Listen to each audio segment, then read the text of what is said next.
Sveiki, mėlyjeji. Tęsėme mūsų kelionę po Trakų rajono savivaldybės seniūnijas.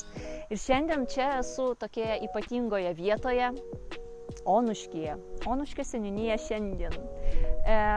Galbūt dalis jūsų jau žino, kad Onuškis mums siejasi su valstybingumo istorija, Donato Malinausko istorija. Kai kam galbūt siejasi su turizmu, lietuvių turizmu, piligrimystė, kadangi, kaip žinia, Onuškis yra įtrauktas į vieną žymiausių piligrimams turistinių kelių, tai yra Švento Jokūbo kelias. Nemažiau svarbu turbūt paminėti, kad 2024 metais Onuškis buvo Lietuvos mažoji kultūros sostinė ir čia vyrė kultūrinis gyvenimas, čia atsirado naujos erdvės, čia buvo daug veiklų, koncertų. Sakykime, bendruomenė tikrai atgyjo ir džiaugiasi, bet tai nėra tik apie ramybę, tai nėra tik apie gamtą, apie ežerus, apie miškus. Čia galima netgi sužinoti daugiau apie ralį ir galbūt net tapti profesionalių ralių dalyvių. O daugiau apie viską papasakosime jau netrukus. Na, o dabar kalbiname vieną iš įdomesnių, sakykime, Onuškio seniūnijos verslo atstovų, Automoto parko įkūrėją ir vadovą Luką Perminą. Lukai, labas. Klausimas toks būtų, nes iš tikrųjų šiandien kalbame apie seniūniją kaip irgi patrauklę vietovę būti, kurti, gyventi arba net aplankyti. Ir šiandien turbūt būtų įdomiau paklausti ne apie tavo verslo idėją, nes daug žinome apie ją ir iš tikrųjų džiaugiamės, kad tave turime mūsų rajone.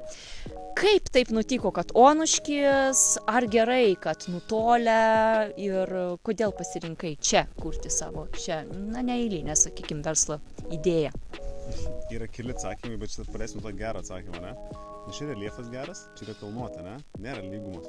Tai tai veiklai, ką mes veikiam, tai reikia, kad nebūtų lygų, tai nėra lygų, tai yra kalnų, tu kaip kalvų, žinai. Ir būtent rinkomės, kad tai būtų 70 km nuo Vilniaus ir nuo Kauno apie 90, nes tai yra būtent toks atstumas, kada žmonės dar keliauja, žinai, tokias nėra per toli. Jis atvažiuoja, papramogauja ir grįžta atgal. Tai automatiškai keliauja Lietuvoje, daugiau pamato. Čia buvo labai strategiškai parinktas taškas. Valanda kelias, 70 km važiuot, ne per daug, ne per mažai ir kalvot. O jeigu rimtai, tai mano tėvų čia žemės ir jie ne ūkininkai, sako, daryk, ką nori, tai jo, padariau, ką nori.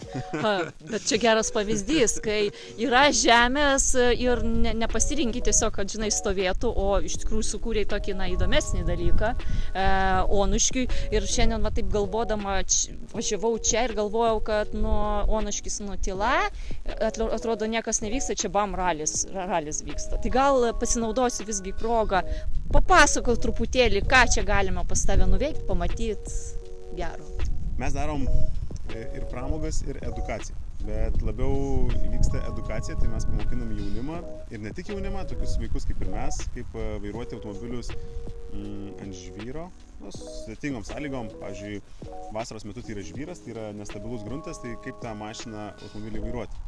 Ir plus, prie ko mes labai lenkiam dabar, yra ralio sportas, tai kaip tai teisingai daryti, nes ralio sportas nėra tik tai apie, nežinau, kaip sakyti, greitą važiavimą ant žvyro. Tai ralio sportas susideda iš labai daug sudedamųjų. Tai komanda, automobilis, pasiruošimas, strategija, šturmanas, ten yra didelis aparatas tam, kad tu galėtum sėkmingai suvažiuoti ralio varžybos. Tai mūsų tokia ir yra edukacija, ralio ABC, kur mes pamokinam, tai reiškia, kiekvienas žmogus gali pajausti, kas yra ralis, nes, žinai, gal kai kurie mato per televiziją ar kažkur, kad ten dideliu greičiu pralekia mašinas, kad čia atrodo gal labai brangu, labai, nežinau, gal pavojinga kažkam atrodo, bet realiai mes tai viską parodom, kad kaip tai yra realu, realiai kiekvienam tą padaryti. Tai mūsų tikslas yra parodyti, kas yra ralio sportas, pamokinam, parodom ir realiai kaip sakyti, tu niekada gal neturės sąlyčio su raliu, gali už kelių mėnesių startuoti ralio varžybos. Tai mes tą padedam ir parodom. Ir tai yra prieinama visiems. Vat būtent, kas yra labai patrauklu, ralis visiems. Atsisėdu aš, gerai, 20 metų jau vairuoju, tai gal susitvarkyčiau su keliais ratais. Matai, ralis nėra vien tik apie vairavimą, ten yra, žinai, toks labai didelis procesas, kur reikia daug dalykų žinoti. Bet iš esmės tau nėra būtina turėti savo automobilį, savo komandą, tai mes tą ir padedam, kad tu gali gauti visą paketą iš mūsų. Ir tu gali stovėti starto linijoje už mėnesį, už 2 mėnesių. Gal ne už mėnesį, o sakyčiau už 2 mėnesių, kad būtum, tu žinai, kad irgi jaustumės užtikrinti. Tai viena iš tų dalykų, ką mes darom, tai yra Ralio ABC, mokinam, edukacija, yra pramoginė veikla, tai mes turim tos didelius visureigius, tai dideli monster truckai, tai yra vieninteliai Baltijos šalyse ir mes vieninteliai tokias pramogas teikiam, tai mes su jais ir keliaujam ir Latvijoje, ir Estijoje, tai būna važiuojami pasirodymus, bet tai yra visiškai pramoga, toks pramogos reikalas, kada mama, tėtis vairuoja, vaikai sėdi gale, visi važiuoja kartu, tai ir toks nuotykis, jis irgi yra labai unikalus, bet ten yra pramoga. Daugiau ką darom, bet būtent jaunimą nuo 10 metų mokinam vairuoti automobilius, tai yra ralio, irgi gal ne tai, kad pradžiamokslis, bet tai yra labiau, kiekvienas vaikas svajoja, ne, vairuoti mašiną, ten kompiuterinių žaidimų žaidžia, tai ir, pavyzdžiui, pas mus yra būtent tas mėlynas Subaru sportinis, kuris skirtas būtent vaikam. Tai mes dažnai sulaukiam tokių komentarų, kad tėvai atvažiuoja, sako, aš noriu tuo Subariku važiuoti. Sakau, tu nevažiuosi, bet tavo vaikas važiuos.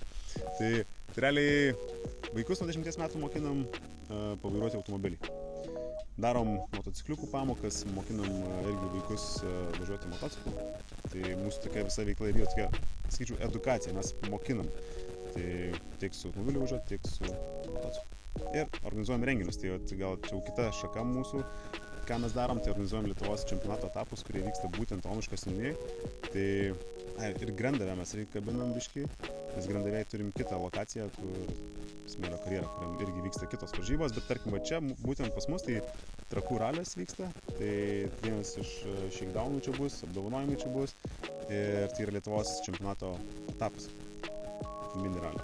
Ir darom Lietuvos cross-country enduro motociklų varžybas. Tai, pavyzdžiui, praeitais metais čia padarėm 5 etapus Lietuvos čempionato. Tai ta mūsų tokia veikla ir yra ta edukacija, pramogos ir varžybos. Tai daug veiklos, tai ką, rezumuojant galiu pasakyti, ralis nėra neprieinamas, ar ne? Ralis yra nuo 10 metų visai šeimai, galite atvykti vienai dienai pramogos, bet galit mokytis su perspektyva, ar ne? Taip. Tai iš tikrųjų Onuškis yra netoks jau visai ir užkampis, aš pasakyčiau. Tai ačiū labai, Lukai, už tokią informaciją. Dėkui. O dabar iš tikrųjų šioje simbolinėje vietoje, čia prie tokio neeilinio paveikslo, kuris pristato visą Onuškį. Kas yra Onuškis, teisingai Zita pasakė. Kas yra Onuškis šitam paveiksle ir yra. Mes kalbam su Onuškio seniūnijos seniūne, su vietos šeimininkė.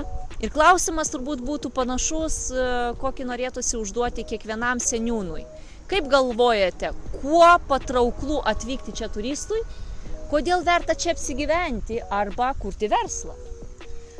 Tai pirmiausia, tai yra man asmeniškai tai vienas iš gražiausių Lietuvos miestelių yra Onuškis. Čia galima rasti daug įdomių dalykų. Pirmiausia, turbūt seniausias objektas, kurį visi mėgsta aplankyti ir dėl kurio visi važiuoja į Onuškį, tai yra Onuškio bažnyčia. Jinai labai panaši į katedrą Vilniaus, todėl ir vadinam Mažąją katedrą. Ir dėl bažnyčioje vykstančių pamaldų, dėl ten esančių meno kūrinių, dėl vykstančių koncertų, nes mūsų bažnyčioje dažnai vyksta ir koncertai klasikinės muzikos. Taip pat dėl įvairių meno erdvių Onuškio miestelyje pačiame, nes čia yra ir stovime šitoje vietoje, kur yra Onuškio lauko meno galerija, kuri buvo sukurta 2024 metais, kai Onuškio miestelis buvo mažoji kultūros sostinė. Taip pat yra vidaus meno galerija, kurioje jau buvo nemažai parodų, tikrai virš 10 parodų per tuos metus, kai buvo atidaryta. Ir daug darbų eksponavo vietiniai mūsų dailininkai, kurių mes čia taip pat turime nemažai, bet ir atvažiuojantis iš kitų miestų. Tai va tokie dalykai, kurie traukia labai meno žmonės, kultūros žmonės, taip pat Onuškyje vyksta daugybė kultūrinių renginių. Ir visi tai renginiai yra ypatingi, nes taip pat yra labai gausiai lankomi mūsų ir mūsų svečių. Taip pat mes Onuškio miestelėje turime net 4 mūsų kraštiečio Juozo Lebednyko skulptūras. Vieną jūs matote, tai Šventas Rokas, kuris buvo pastatytas pirmiausiai mūsų miestelėje, berods 2004 metais. Jeigu toliau pavažiuosime Kauno gatve, ten bus Gėlių angelas. Bažnyčios šventorijoje turime Mergelės Marijos skulptūrą, o prie Onuškio seniūnijos 2017 metais buvo pastatytas paukštis, kurį padovanojo kraštietis Juozas Lebednykas Onuškio seniūnijai, Onuškio miesteliui.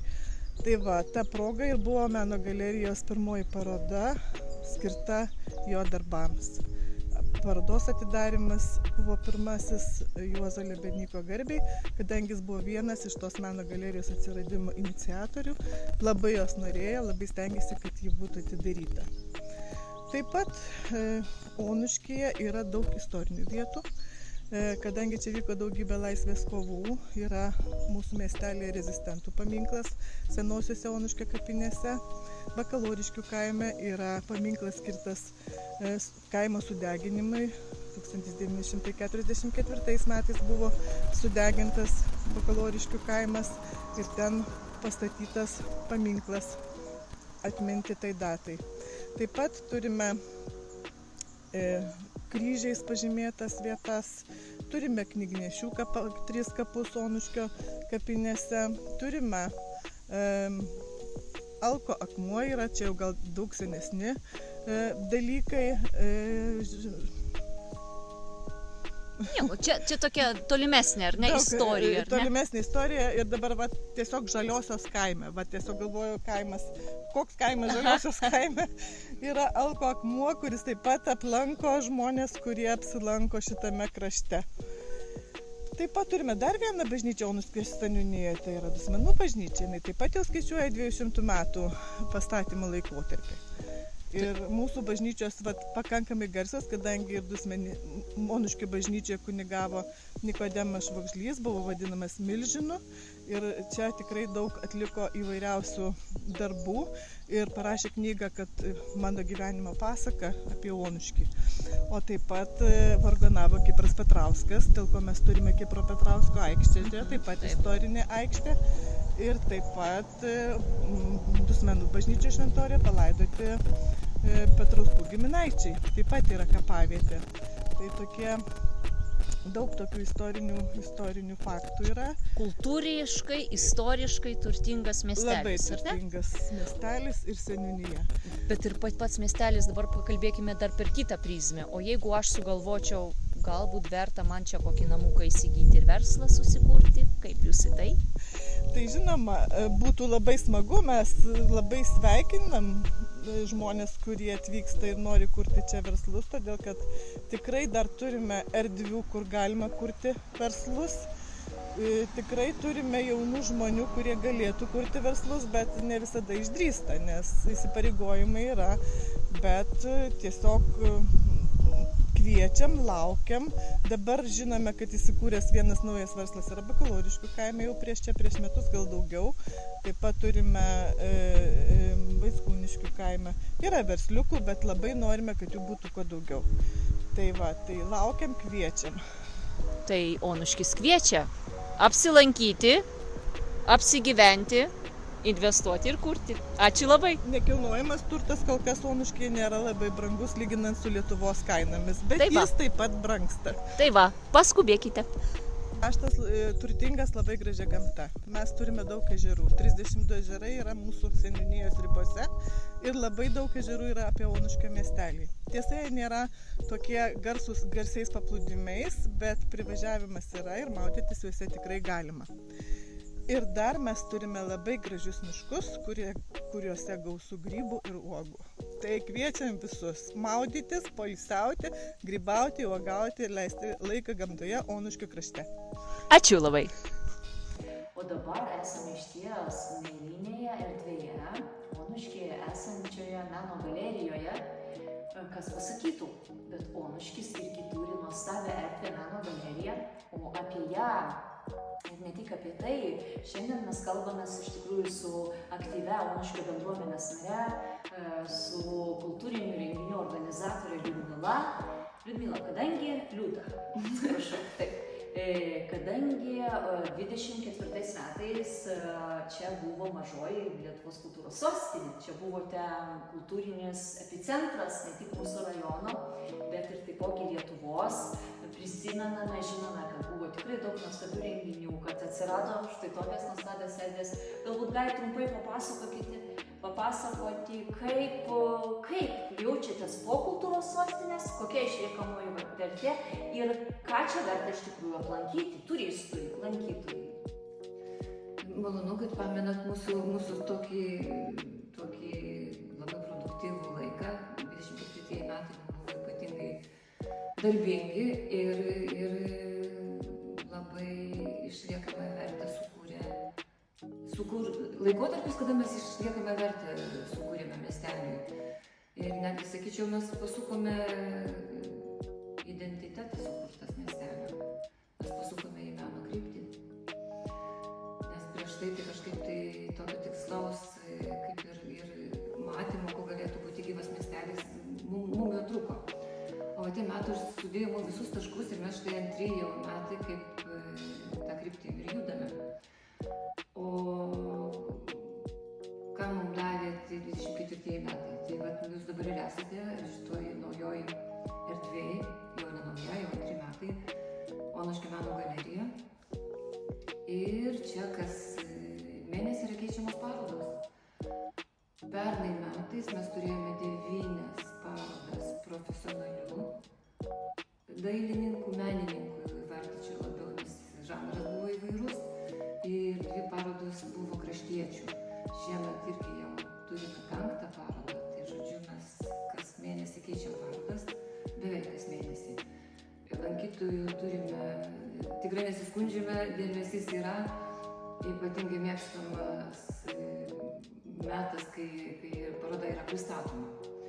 Tai turime jau ir nuolatinius lankytojus, ir svečiai džiaugiasi ir gėrisi mūsų šitom patalpom ir šitą veiklą, kuri čia vyksta. Žodžiu, atsivėrė galimybės Onuškį pristatyti visai iš kitos pusės, kaip menišką miestelį. Ir kas dar džiugina iš 24 metų, mes 9 Lietuvoje žinomų dailininkų dėka sukūrėme lauko galeriją, lauko paveikslų galeriją. Jie tokiu netradiciniu formatu, jau ten važiuojantis ir praeinantis, to labiau pravažiuojantis, tikrai nepamatyti neįmanoma, nes jie yra labai išsiskiria toje erdvėje, spalvoti ir dideli, taip liaudiškai paprastai šnekant. Tai tas irgi labai pagyvino miestelio. Aš manau, kad netgi lankomumas, nes ir patys žmonės šneka, kad dabar lankytojų padaugėjo. Nes žmonės važiuoja, sustoja, teko ir pačiam matyti ne vieną kartą, kai fotografuojasi šeimom. Ir tas dalykas tikrai labai miestelį pakilėjo į, manau, jau aukštesnį lygį. Nes anksčiau, ko mes galėjom didžiuotis, bažnyčia, aikštė mūsų. Dar žinoma, Juozas Lebednykas, žmogus, kuris buvo širdimi susietas su Onuškiu. Tai žinomas Lietuvos skulptorius, kuris jau dėja dabar išėjęs į Anapilį, tai vat jo dėka iš tikrųjų galėčiau ir netgi pabrėžti, kad čia jo idėjomis, jo iniciatyva buvo Onuškį matyti menišką, nes jisai Onuškį yra padovanojęs savo 4 skulptūras ir mažoji skulptūra čia prie seniūnijos, net ir ten restauruotas aikštė iš Šulinys. Žodžiu, jis pirmas pradėjo Onuškį kryptingai, manau, tikrai kryptingai, nes jisai ne iš karto, kas 2 metai gal, kas 3 metai tas skulptūras statydavo, jeigu taip galiu pasakyti.